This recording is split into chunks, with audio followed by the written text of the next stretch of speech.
Boom, here you can see I got the exhaust out. In the last episode, we talked about the why for this engine choice. We now need to get into doing the actual work. Otherwise, this project will never get started. And while bench racing can be fun, nothing gets accomplished outside of a heated discussion leading nowhere. And worse, rules changes. Whenever you are removing an engine, you need to disconnect the various systems off of the engine to make removal possible. In this case, the first step is to remove the exhaust. Now, some of you might be saying, this doesn't make sense. The engine's on the opposite side of the car. Well, that's correct.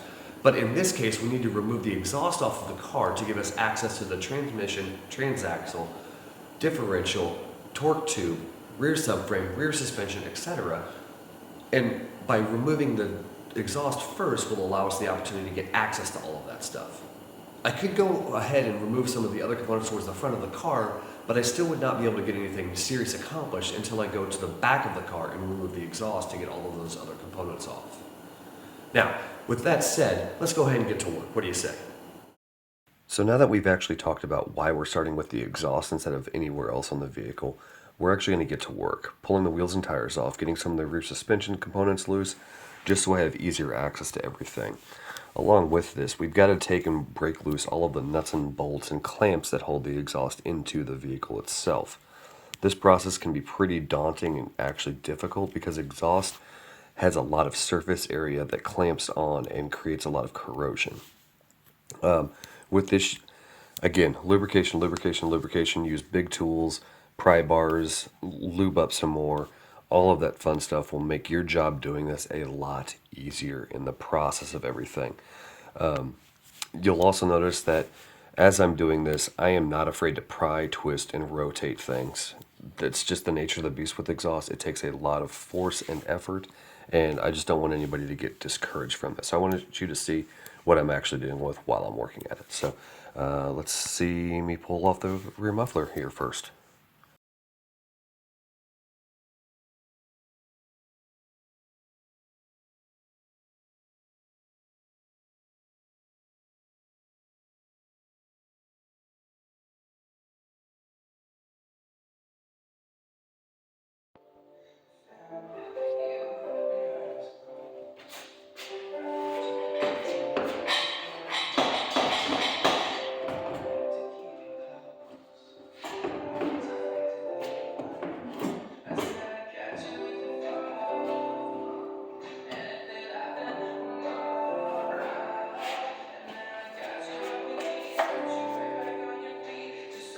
First part off.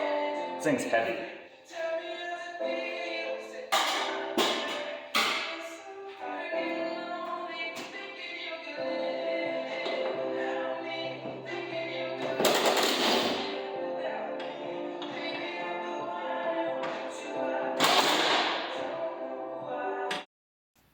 Okay, now that I've got the first exhaust side off, let's go ahead and slide on over to the other side.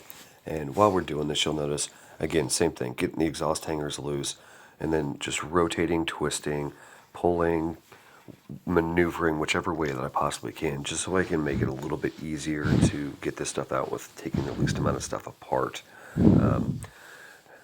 And it's just one of those things, trial and error, trial and error, trial and error. You'll notice the driver's side comes apart a little bit easier than the passenger side. It's a little tighter on that passenger side. But again, it's just finagling, twisting, turning, rotating before you get all this stuff apart and out.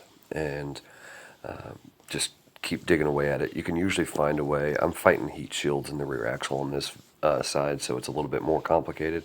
But all in all, it eventually comes out without too much trouble.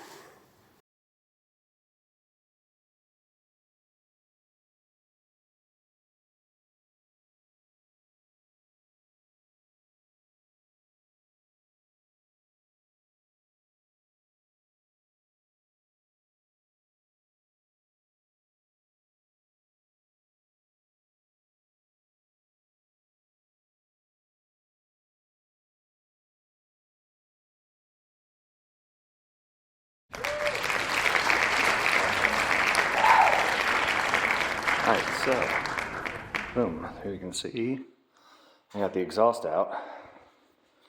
There's a little bit more work than I wanted, but it is now out. Let me get the light on real quick. exhaust is now out from the underbody up to the catalytic converters. I'm gonna let these guys soak for a while, and it looks like I gotta go from up above on that. Not excited about that. But yeah, that way I can start working on getting the heat shielding off, the center support beam, all that fun jazz. So I can start working towards getting the transmission transaxle assembly out entirely. So yeah, getting work done. Now that the exhaust is off and removed, we can now have access to all of those other components, the subframe, the transaxle, the brakes, the rear suspension, etc., to remove it off of the car. Something to remember, I'm planning on using the majority of these Maserati components in the build, and these components won't work with the Toyota Subaru components or chassis without some serious fabrication. I'm going to have to do things like build subframes and complete new exhaust systems. I'm going to have to probably move the factory Scion Subaru tank or even remove it entirely and have one fabricated. Now, the reason why I'm saying this is because the Scion's factory design is for the transmission to be directly behind the engine, and that's not possible with this engine. There's no transmission that exists that will bolt up that way. So I'm actually going to have to move the transmission to the back like a C5 or later Corvette, Dodge Viper, or any other front mid-engine cars such as those, so I can make this actually happen. The major hurdle of this idea is the Scion chassis isn't really built for this. I might have to cut out a whole bunch of things just to make it work, but that's nothing a torch and a welder can't fix. Again, if you like the idea of this insane project, please press a like, subscribe, leave a comment. I'll get to you. In the meantime, enjoy.